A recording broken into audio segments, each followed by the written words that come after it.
Bom, agora então a narrativa que se sustenta de ministro do governo e da mídia, Folha de São Paulo, G1, CNN, analista da CNN, diz: Bolsonaro é um fugitivo confesso, diz o atual ministro do governo. E aí os analistas falam: não, ele já tem asilo político, ele fugiu deixando a mulher, fugiu depois desse evento, fazendo outros eventos públicos, participando de manifestações no Brasil. Fugiu aglutinando uma multidão em vários lugares, inclusive do Rio de Janeiro.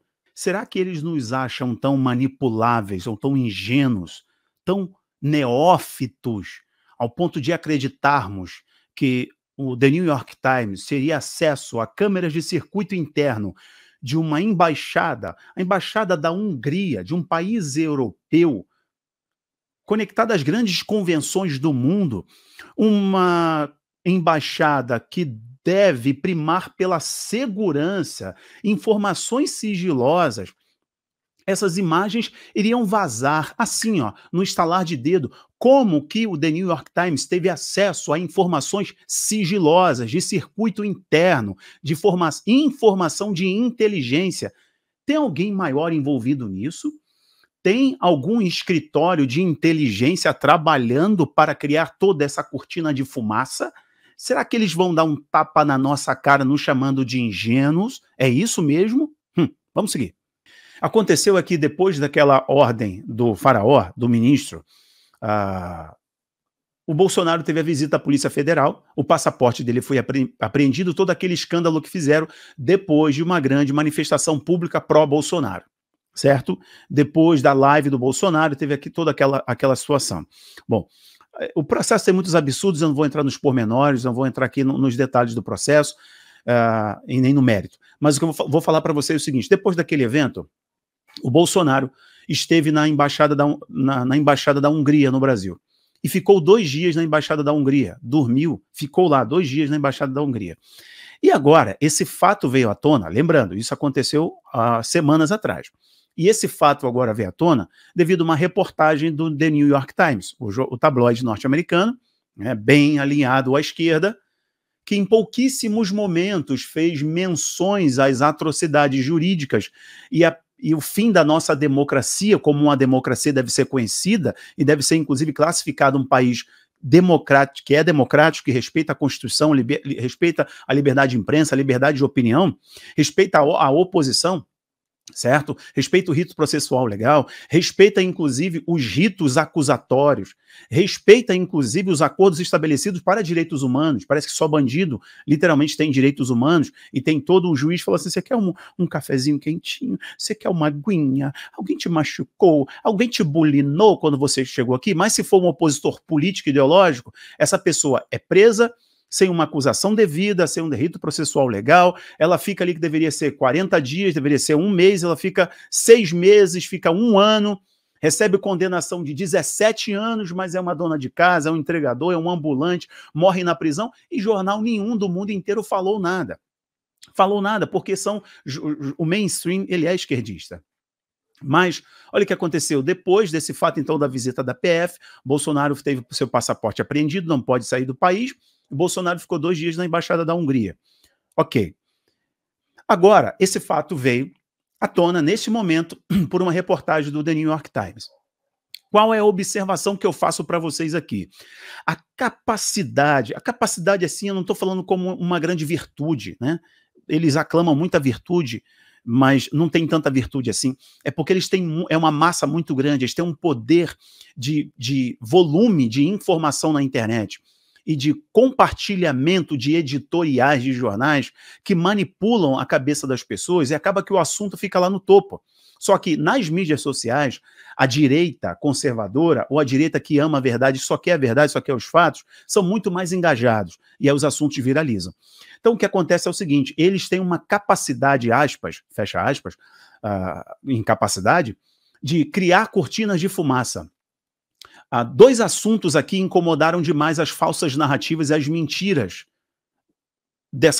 de toda essa insanidade que está acontecendo no Brasil. Primeiro, a delação do Mauro Cid foi uma vergonha. Aquilo dali, o áudio vazado do Mauro Cid, eu não sei quais são os interesses, os pormenores desse vazamento, né, do modo como ele foi vazado, que para mim é estranho, mas aquilo dali deveria colocar uma pasada de cal na forma como esse processo está sendo conduzido. Já deveria nem ter sido aberto, mas o modo como ele está sendo conduzido para ser uma grande inquisição aos opositores políticos.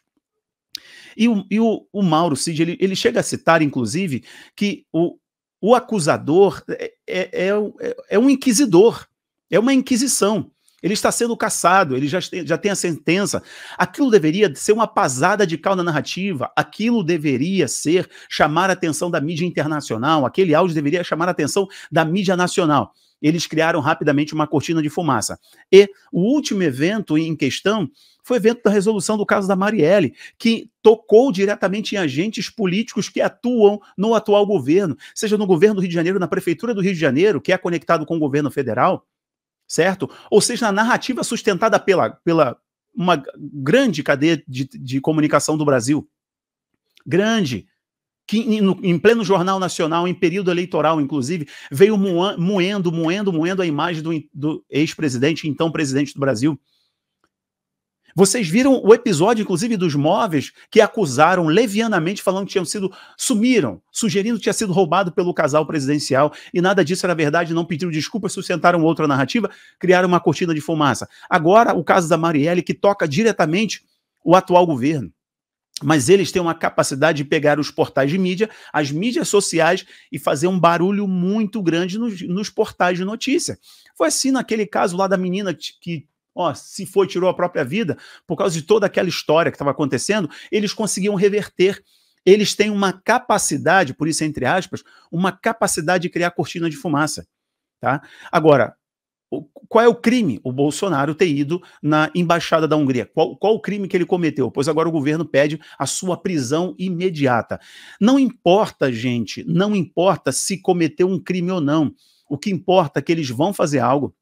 Estão, durante o tempo, tentando desgastar a opinião pública para que qualquer movimento de revolta, de indignação a essa decisão que será realmente a pasada de cal, o fim da democracia do Brasil, prender um opositor político, como o que eles querem do Bolsonaro, não só caçar os mandatos dos bolsonaristas, caçar mandatos de pessoas que são opositoras, perseguir jornalistas, perseguir inclusive juíza que teve que se refugiar nos Estados Unidos. Não bastando isso, eles querem desgastar a imagem do Bolsonaro, fazer com que a opinião pública possa abraçar a ideia de que realmente ele tem que pagar pelos seus crimes, não sabendo qual crime, não conseguindo apontar o crime, ainda assim eles vão sustentar a narrativa. Esse caso objetivo é para fazer com que a opinião pública, a mídia, saia da questão Marielle e não chegue de fato a todo mundo sentir o fedor desse cocôzinho que foi jogado no ventilador. E olha que eles não queriam isso não, hein? Bom, senhoras e senhores, tá aqui o meu comentário sobre isso. Mais uma vez, a capacidade da esquerda em criar cortina de fumaça com o apoio da grande mídia. Eles fazem isso, mas a verdade é a verdade e ninguém consegue ocultar a verdade durante muito tempo ou se esconder em uma mentira, porque a verdade sempre prevalece. Este é o fato. Os fatos estão aí. Quando o Viktor Orbán soube do processo contra o Bolsonaro, o Viktor Orbán fez comentários nas redes sociais, o primeiro-ministro da Hungria, fez comentários nas redes sociais elogiando o Bolsonaro, chamando ele de um brasileiro, um cidadão patriota honesto. De igual modo, o Bolsonaro elogiou o primeiro-ministro da Hungria.